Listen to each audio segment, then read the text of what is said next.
TikToker Baboş canlı yayım zamanı səmimi etirafı ilə diqqət çəkib. O, yemək yeyəndə özümü xoşbəxt hiss edirəm sözləri ilə yaşadığı hisslərdən danışıb. Baboşun bu açıqlaması izləyicilər arasında maraq doğurub və sosial şəbəkələrdə müzakirələrə səbəb olub. Həmin görüntüləri təqdim edirik. Yox, yata bilmirəm Musir. Səhər saat 11-də 12-də yatacağım. Yəni, ya yuxu deyilən bir şey yoxdur.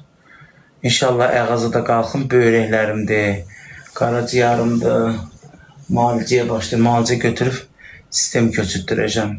Yuxudakı ancaq ya nervi patoloq əsəb həkiminə getməlisən, yuxum yoxdur. Yuxu dərmanınızı falan yazsın ki, mən saat 12-də, 11-də mən yatım. Rejimimi elə salın, başa düşürsən? Mən o qədər gecə səhərə yaxın yatıram ki, 8-də, 9-da.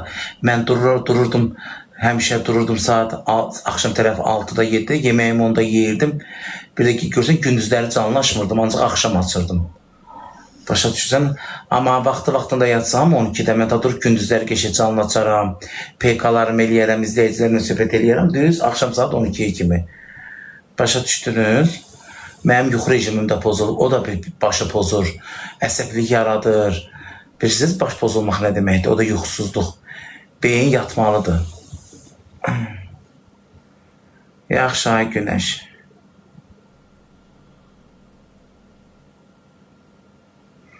Nə olsun, nə yemək yeyirdim, hamı bir şəkildə ac qalmır, acından ölen insan. Mən də elə sevilmişəm də.